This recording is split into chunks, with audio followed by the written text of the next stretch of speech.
Di antara hamparan perbukitan yang diselimuti kabut dan rimbunnya hutan bambu yang menari diterpa angin malam, tersembunyi sebuah desa tua bernama Kampung Cibuyut. Desa ini tidak pernah masuk peta, tidak tercatat dalam peta digital atau layanan pos. Seolah-olah desa ini memilih untuk tetap tersembunyi dari hiruk-pikuk dunia luar, hidup dalam ritme waktu yang lambat dan misterius. Disinilah cerita kita bermula. Kampung Cibuyut dihuni oleh sekitar 50 kepala keluarga. Mereka hidup sederhana, mayoritas bertani dan beternak. Mata pencaharian utama adalah bercocok tanam di ladang singkong dan palawija. Sementara sebagian lain menggantungkan hidup dari hasil hutan, seperti rotan, damar, dan madu liar. Di antara penduduk desa itu, ada seorang pemuda bernama Raka. Umurnya sekitar 25 tahun. Rambutnya hitam pekat, selalu terlihat sedikit kusut, matanya tajam tapi menyiratkan kesedihan yang dalam, dan suaranya pelan namun berat, seperti membawa beban yang tak terlihat. Ia adalah anak yatim piatu.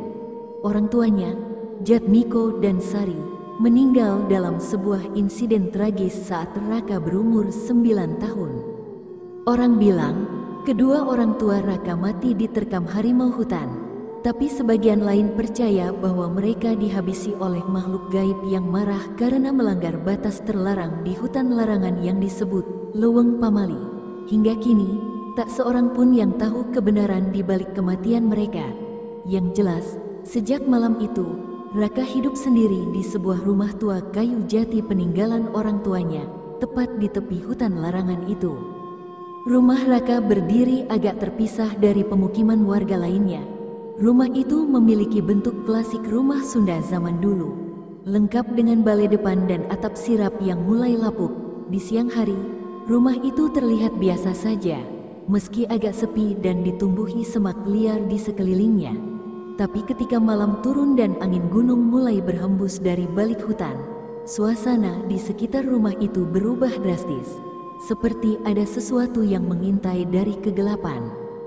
Beberapa warga mengaku sering mendengar suara-suara aneh dari rumah itu, seperti suara binatang yang sedang merintih, terkadang terdengar seperti babi, kadang seperti manusia yang sedang kesakitan.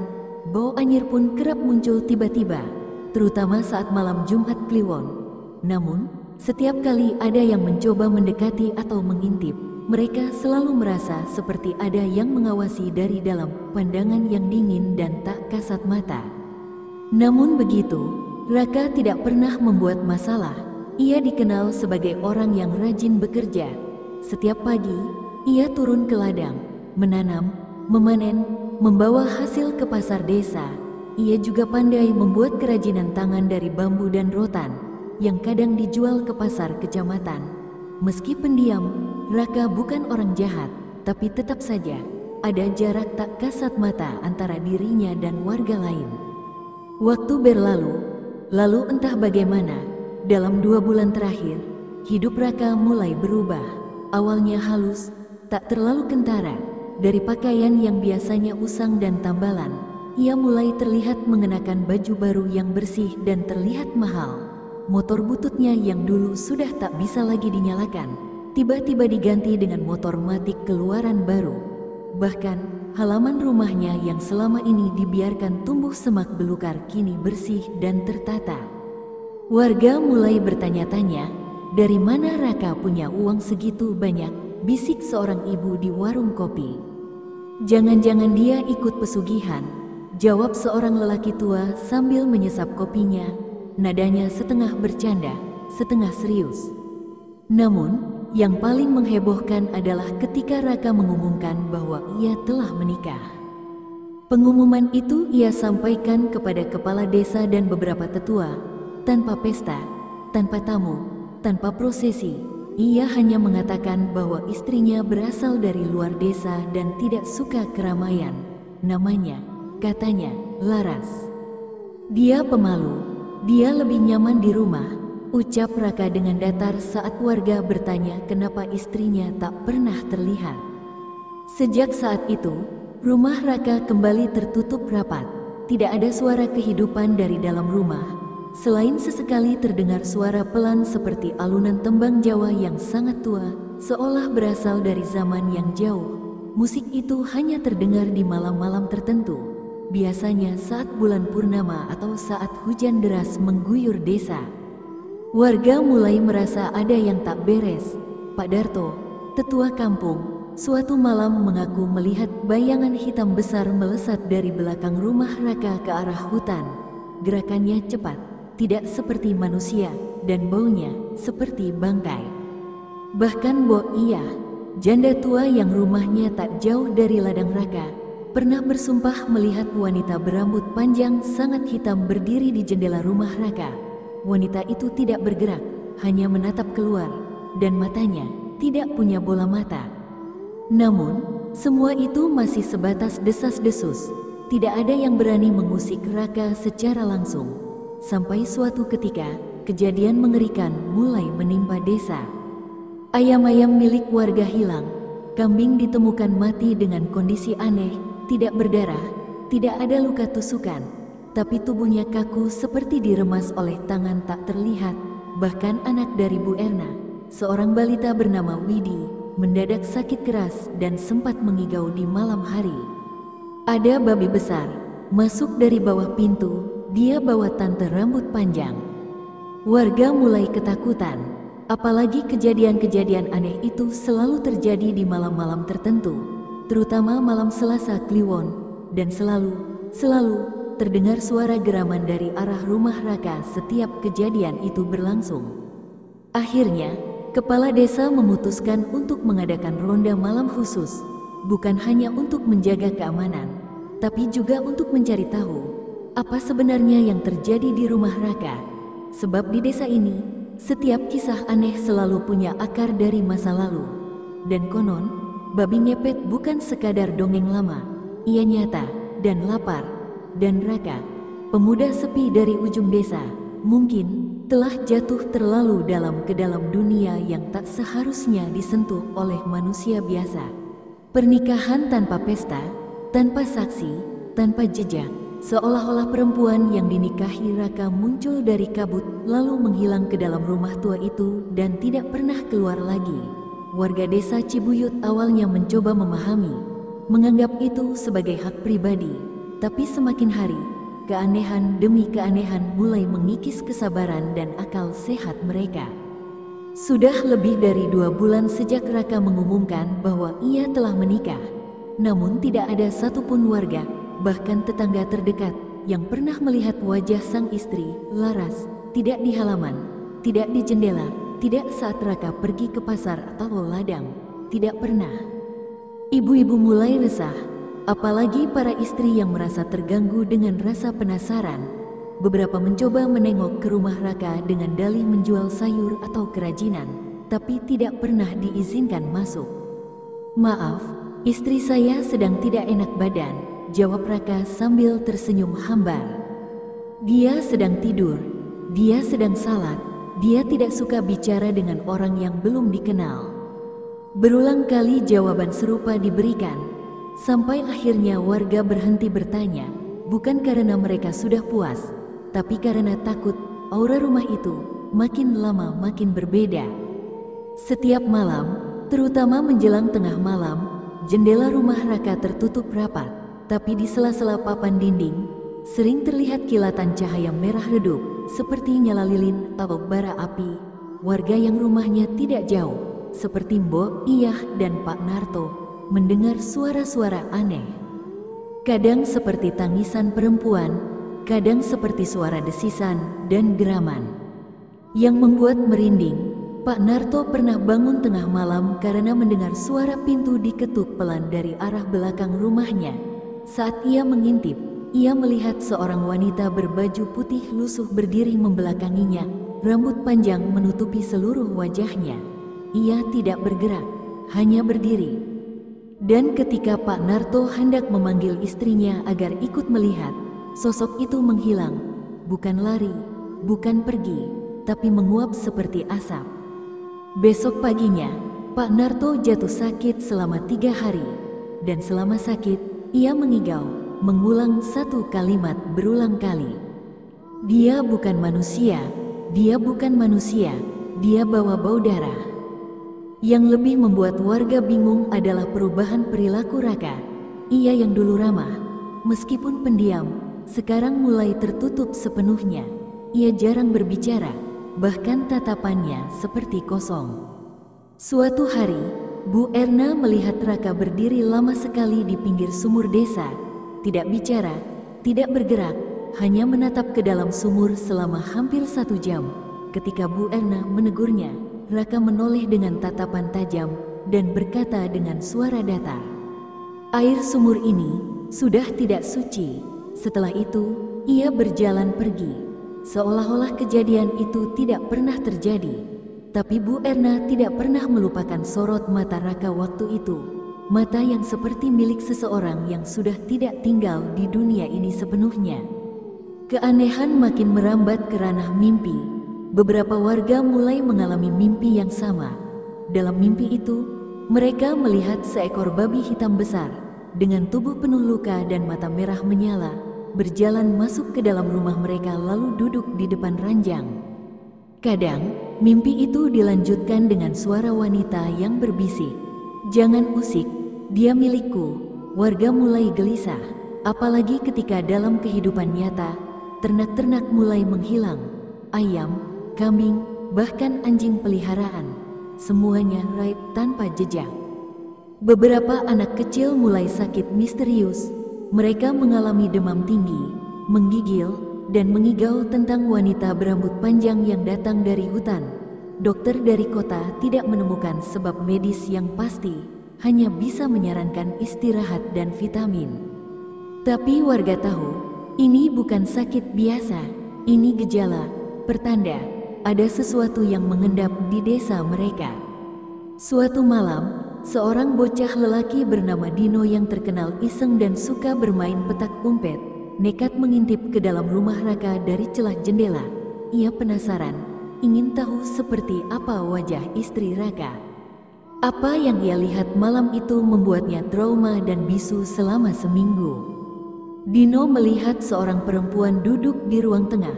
Tubuhnya dibungkus kain jarik lusuh, rambutnya sangat panjang dan hitam legam, menjuntai sampai lantai. Perempuan itu duduk membelakangi jendela. Tapi yang paling mengerikan, ia tidak bernapas, tidak ada gerakan dada naik turun, tidak ada kedipan, dan yang membuat bulu kuduk berdiri, telinganya berdarah, perlahan, kepalanya berputar ke belakang tanpa memutar tubuhnya, dan saat mata mereka bertemu, wajah perempuan itu tidak punya hidung, tidak punya mulut, hanya mata kosong dan kulit halus seperti lilin. Dino pingsan di tempat. Ditemukan paginya oleh ayahnya, terbaring lemas dan menangis tanpa suara. Sejak malam itu, tidak ada satu anak pun yang berani bermain di dekat rumah Raka. Kepala desa, Pak Dirga, yang merasa situasi semakin tidak wajar, akhirnya datang sendiri ke rumah Raka. Ia membawa 3 orang tetua desa, termasuk seorang sesepuh yang dikenal sebagai orang yang paham hal-hal gaib, Ki Samin. Raka menyambut mereka di beranda dengan wajah lesu. Ia terlihat lebih kurus, matanya cekung, dan kulitnya agak pucat. Ki Samin langsung tahu, aura rumah itu tidak bersih. "Raka, kami hanya ingin memastikan bahwa kau dan istrimu baik-baik saja," ujar kepala desa pelan. Raka mengangguk, "Kami baik, dia hanya tidak suka bertemu orang. Bolehkah kami menyapanya sebentar saja? Hanya untuk memastikan tidak ada yang perlu kami bantu." Raka menatap Ki Samin, ada ketegangan di sana. Matanya bergerak-gerak cepat, seolah ingin menolak tapi tidak tahu bagaimana caranya. Tapi akhirnya ia berkata, "Dia sedang tidur. Kalau kalian masuk dan melihatnya, dia bisa marah besar." Ki Samin menyipitkan mata. Ia menggumamkan mantra dalam hati, dan sekejap bau busuk menyeruak dari dalam rumah, seperti daging busuk, bercampur bau tanah kuburan basah. Ki Samin menghela napas panjang, lalu berdiri. "Kami akan datang lagi saat waktunya tiba."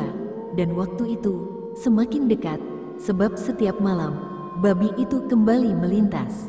Dan darah, selalu meninggalkan jejak samar di tanah basah. Desa Cibuyut tidak pernah benar-benar terang, bahkan saat siang bolong, awan tebal seolah senantiasa menggantung rendah di langit.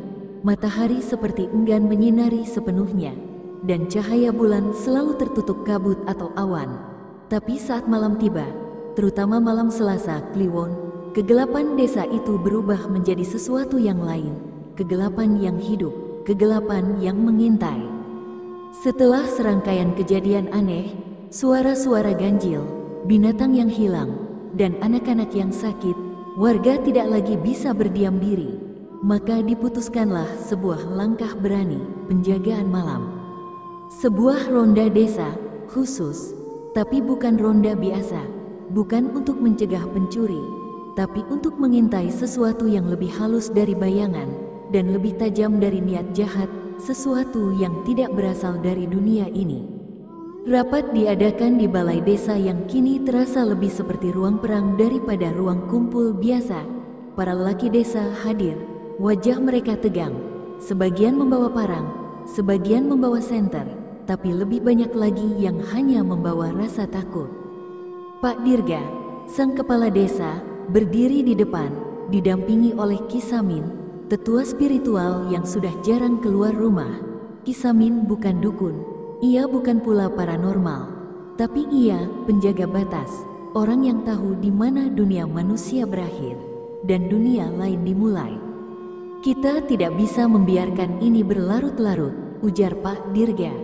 Benar, timpal Pak Dul, pemilik kambing yang mati tanpa darah. Kalau kita diam saja, nanti anak-anak kita yang jadi korban berikutnya. Ki Samin berdiri pelan, suaranya pelan tapi berat, seperti suara angin yang membawa kabar dari balik makam. Apa yang kita hadapi, bukan hanya makhluk, tapi perjanjian, ikatan, jiwa yang dijual dan dibeli. Semua terdiam, ada yang sudah melanggar batas, dan ketika batas dilanggar, harga harus dibayar. Kelompok pertama akan mengawasi jalan masuk desa, tempat di mana cahaya lampu sering berkedip tanpa sebab. Kelompok kedua berjaga di ladang belakang, karena di sanalah jejak kaki aneh sering muncul setiap pagi. Kelompok ketiga, yang paling berani, akan berjaga di sekitar rumah Raka. Pak Dirga memimpin kelompok ini bersama Ki Samin, Pak Dul, dan 3 pemuda lainnya, Jajang, Deni, dan Kus. Mereka tahu risikonya, tapi diam lebih menakutkan daripada menghadapi kegelapan itu sendiri. Langit malam itu lebih gelap dari biasanya, angin berhenti, jangkrik tidak bersuara, bahkan anjing-anjing kampung yang biasanya menggonggong untuk hal-hal kecil, diam total. Pukul 10 malam, kelompok Ki Samin mulai merayap mendekati rumah Raka. Lampu rumah itu mati, tapi samar-samar, dari sela-sela papan jendela, terlihat cahaya merah redup, seperti cahaya lilin, atau bara api. Bau anyir mulai terasa, bau seperti darah tua dan kemenyan yang dibakar campur amis bangkai. Jangan masuk, bisik Ki Samin, tunggu, dengar baik-baik. Semua menahan napas, dan dari dalam rumah terdengar suara cewek tertawa, pelan, serak. Lalu berganti jadi isakan, kemudian suara babi, menggeram, keras, dekat. Pak Dul menahan muntah, Deni memejamkan mata. Tiba-tiba, suara geraman itu berhenti. Dan dari balik semak dekat dapur rumah Raka, seekor bayangan besar muncul. Wujudnya besar, hampir setinggi dada orang dewasa. Kulitnya hitam legam, penuh luka menganga yang berdenyut. Matanya merah menyala, dan tidak seperti mata hewan. Itu mata manusia.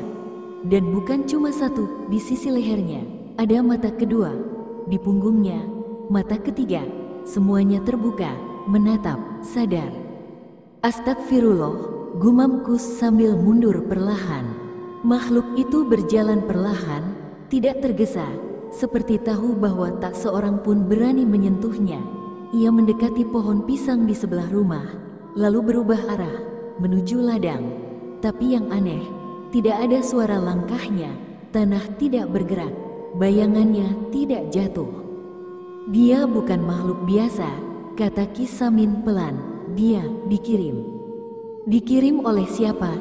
Tanya Pak Dirga. Ki Samin menatap rumah Raka, yang kini tampak bernafas perlahan seperti dada makhluk hidup. Oleh dia yang tidur di dalam sana. Setelah makhluk itu menghilang ke arah hutan, kelompok Ki Samin mendekat ke rumah Raka. Pintu terkunci, tapi tidak digembok, hanya ditutup rapat. Ki Samin menaburkan garam dan bunga 7 rupa di depan pintu sebelum membuka. Saat pintu terbuka, udara dingin langsung menyergap. Bau tanah basah bercampur daging busuk menyeruak keluar. Rumah itu gelap, tapi bukan gelap biasa. Gelapnya seperti lubang yang menelan cahaya. Ruang tamu kosong, tapi ada jejak kaki di lantai tanah, jejak babi, banyak, bersilang-silang. Dan di tengah ruangan, ada sebuah mangkuk tanah liat berisi darah dan rambut. Ki Samin tidak bicara. Ia tahu itu media pemanggilan. Mereka bergerak ke ruang tengah, tempat yang katanya jadi kamar Laras. Dan di sana, mereka menemukan sesuatu yang membuat malam itu tak akan pernah dilupakan. Di dalam kamar itu, ada sebuah ranjang bambu. Di atasnya terbentang kain putih, seperti penutup jenazah.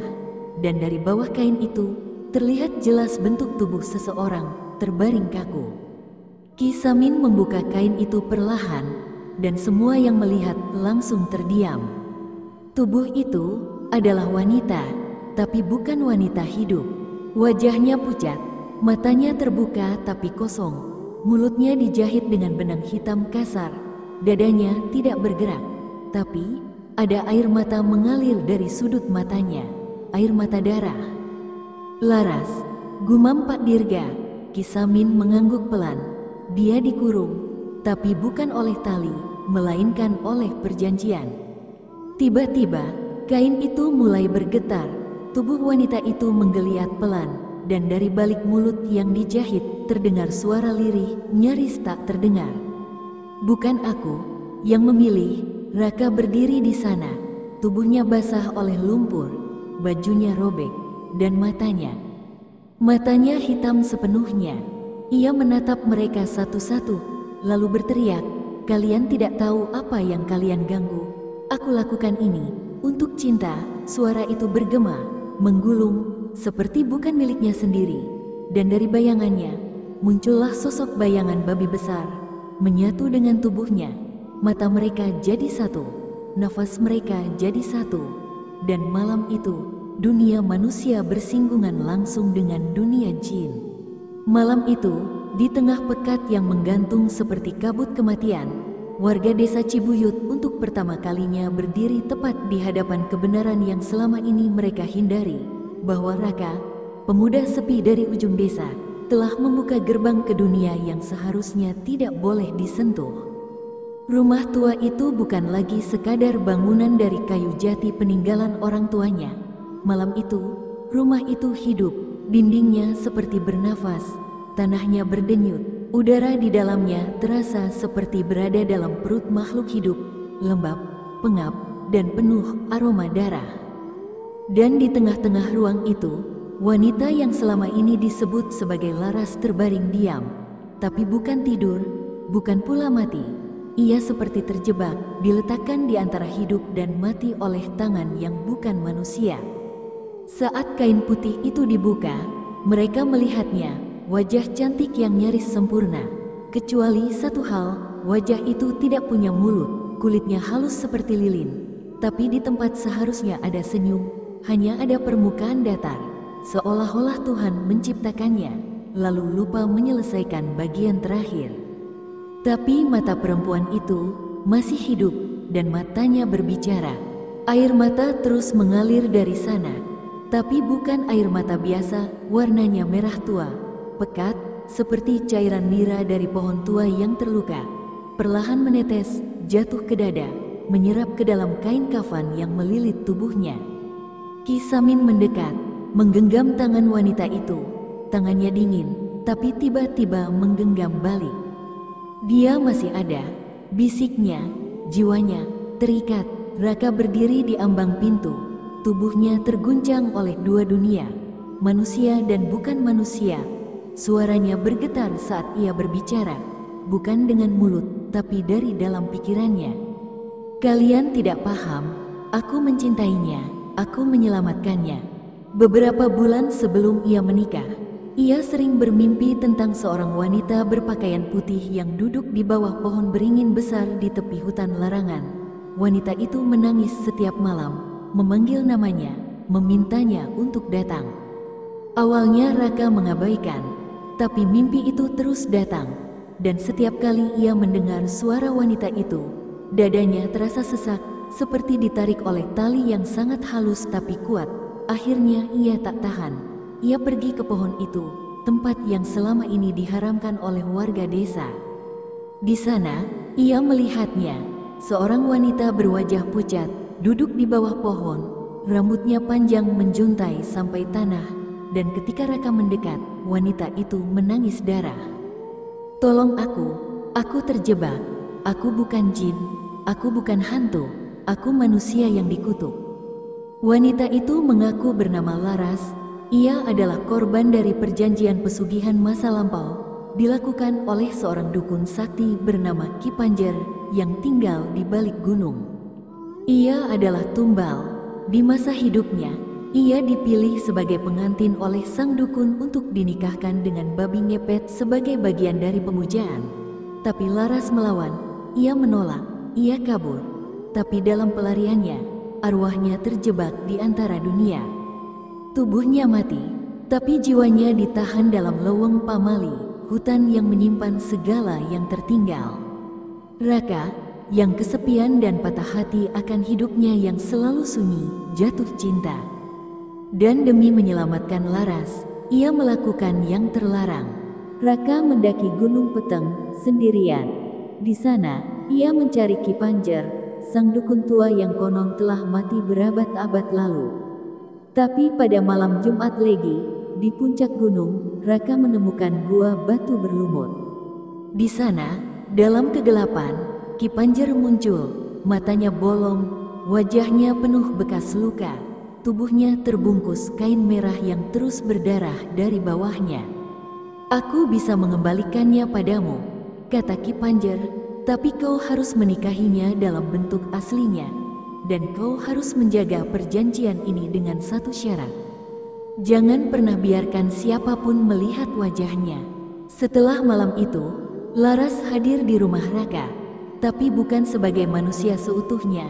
Ia muncul hanya di malam hari. Ia berjalan tanpa langkah, ia menyentuh tanpa rasa, tapi ia ada. Raka tak pernah mengizinkannya berbicara, sebab mulutnya telah dijahit oleh perjanjian, mereka hanya berkomunikasi lewat mimpi. Setiap malam, Raka memberi darahnya sendiri kepada Laras agar ia tetap hidup. Setiap bulan purnama, ia membakar dupa dan membaca mantra untuk menjaga wujud Laras tetap stabil. Tapi perjanjian itu rapuh, dan ketika warga desa mulai mencurigai, ketika langkah manusia mulai masuk ke rumah itu, larangan itu pecah. Dan saat perjanjian pecah, kutukan mulai bekerja. Ki Samin berdiri di depan Laras, menggumamkan mantra pelan. Ia menatap Raka, yang kini setengah dirinya diselimuti bayangan babi besar. Ini bukan cinta, kata Ki Samin, ini keputusasaan. Dan keputusasaan tidak pernah membebaskan, ia hanya mengikat lebih kuat. Laras, yang matanya kini bersinar merah, berusaha bergerak, tapi tubuhnya tidak bisa. Dari mulut yang dijahit, suara tangisan lirih keluar seperti seruling bambu yang bocor. Bunuh aku, bakar rumah ini, biar aku kembali ke tempatku. Raka menjerit, tapi jeritannya tidak manusiawi. Bayangan babi di tubuhnya mulai mendominasi, giginya memanjang, suaranya menjadi geraman. Aku tidak akan kehilangan dia lagi, teriaknya. Ki Samin membuka bungkusan terakhir, sebuah kain kafan yang dibakar separuh. Kain itu milik Laras saat ia dikutuk. Jika dibakar sepenuhnya, tubuh Laras akan lenyap, dan perjanjiannya akan berakhir. Tapi jiwa Raka juga akan ikut terbakar. Raka tahu itu, Tapi ia tidak bergerak. Ia hanya menatap Laras yang mulai bergetar. Tubuhnya seperti retak, seolah waktu yang mencengkeramnya akan habis. "Lepaskan aku, Kak," Laras berbisik, dan saat api menyambar ujung kain, ruangan itu mulai bergetar. Dinding retak, cahaya merah keluar dari tanah.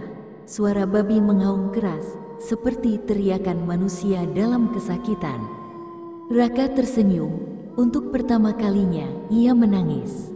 "Kalau aku tak bisa hidup bersamamu, biarlah aku mati bersamamu." Api membakar seluruh rumah. Warga lari menjauh, tapi mereka melihat dengan jelas. Bayangan babi besar naik ke langit, menjerit lalu pecah seperti abu. Sosok wanita berpakaian putih tersenyum tanpa wajah. Raka berdiri dalam kobaran api, memeluk udara kosong, lalu hilang dalam cahaya. Saat api padam, tidak ada sisa tubuh. Tidak ada abu, tidak ada puing, hanya tanah hangus, dan bunga melati yang bermekaran entah dari mana. Cerita mencapai klimaksnya. Rumah Raka sudah hangus. Api telah memurnikan segalanya. Tapi apa benar semuanya telah berakhir? Atau justru, akhir adalah awal dari kutukan yang lebih dalam? Di bagian ini, kita menyelami warisan dari kesepakatan terlarang, luka yang tertinggal di desa Cibuyut, dan suara-suara yang tidak pernah benar-benar hilang. Api yang melahap rumah Raka padam menjelang subuh, tapi hawa hangat dari sisa bara itu bertahan hingga siang. Warga berkumpul di lokasi, berharap menemukan sesuatu, mayat, jejak, atau sekadar bukti bahwa yang mereka alami bukan sekadar mimpi buruk kolektif. Tapi tidak ada apapun, tidak ada sisa tulang, tidak ada abu manusia, tidak ada arang. Tanah di sana bersih, terlalu bersih, seolah rumah itu dan semua isinya telah dihapus dari dunia dengan tangan yang tidak kelihatan. Yang tersisa hanya sepetak tanah gosong berbentuk lingkaran sempurna, dan di tengahnya bunga melati bermekaran, wangi, basah oleh embun dan darah. Seminggu setelah kejadian itu, warga mulai merasakan perubahan. Bukan perubahan yang melegakan, melainkan perubahan yang membuat punggung terasa gatal meski tak ada yang menyentuh. Beberapa warga bermimpi didatangi perempuan berambut panjang. Ia tidak mengatakan apa-apa. Ia hanya berdiri di depan pintu rumah mereka, memperlihatkan wajahnya yang kosong. Tak ada hidung, tak ada bibir, hanya mata yang terus menatap. Mereka yang bermimpi itu bangun dalam kondisi berbeda. Bu Erna, yang pernah mencoba mengintip rumah Raka, bangun dengan mulutnya terkunci. Tidak secara fisik, tapi ia tidak bisa bicara. Mulutnya seolah hilang fungsinya. Denny, pemuda yang ikut dalam penjagaan malam, ditemukan pagi-pagi duduk di pinggir sumur. Tubuhnya menggigil, tangannya memegang rambut panjang, bukan rambutnya sendiri. Pak Dul, yang menebas pohon pisang dekat rumah Raka setelah kebakaran, meninggal dalam tidur. Mulutnya terbuka, dan dari sana keluar suara babi mengorok. Suatu hari, beberapa bulan kemudian, datanglah seorang pria asing ke desa. Ia mengenalkan diri sebagai Pak Surya, investor dari kota yang ingin membeli tanah di desa untuk membangun villa. Tak satu pun warga memberitahu tentang sejarah kelam tanah Raka. Mereka membiarkan pria itu membeli petak tanah bekas rumah terbakar itu. Tempat ini cocok untuk villa meditasi, katanya, hening, tenang, mistis. Dalam 3 bulan, sebuah bangunan modern berdiri di sana. Dinding kaca, lantai kayu mahal, dan kolam refleksi menghadap bukit. Namun, sejak hari pertama pembangunan, para pekerja mulai mengalami gangguan. Senter padam sendiri saat malam, bau amis darah muncul dari toilet. Cermin memantulkan bayangan yang tidak ada orangnya. Dan puncaknya, saat seorang pekerja bangunan meninggal karena jatuh dari atap, matanya ditemukan kosong, hanya rongga gelap yang menatap langit. Pada malam Jumat Kliwon bulan ke-7 setelah kebakaran, seorang anak perempuan lahir dari pasangan muda yang tinggal di desa. Kelahirannya disambut aneh, proses persalinan tanpa rasa sakit, sang ibu berkata, anaknya tidak menangis. Tapi bidan desa yang pertama kali melihat wajah bayi itu berteriak histeris lalu pingsan. Bayi itu sehat, tapi tidak punya mulut. Dokter dari kota menyebutnya kelainan genetik langka. Tapi Ki Samin, yang kini tinggal jauh di luar desa, hanya berkata singkat. Perjanjian itu belum selesai. Konon, sejak hari itu, jika kau berdiri di tengah bekas rumah Raka saat malam purnama dan menaburkan bunga melati di tanah hangus, kau bisa mendengar dua suara dari bawah tanah. Suara Raka mengucapkan nama Laras berulang-ulang. Suara Laras menangis, tapi tak pernah bisa berteriak karena sampai hari ini mulutnya masih tertutup. Desa Cibuyut kini menjadi desa yang sunyi. Tidak ada anak-anak bermain di sore hari, tidak ada ronda malam, banyak rumah kosong, warga yang bisa pergi. Yang tertinggal hanyalah mereka yang tak bisa lari dari masa lalu. Legenda Raka dan Laras kini dianggap cerita rakyat. Anak-anak baru tak lagi tahu siapa Raka. Tapi setiap kali terdengar suara babi di kejauhan malam hari, atau bayangan perempuan tanpa wajah muncul di kaca jendela, warga tahu cinta yang melawan takdir tidak akan pernah benar-benar mati.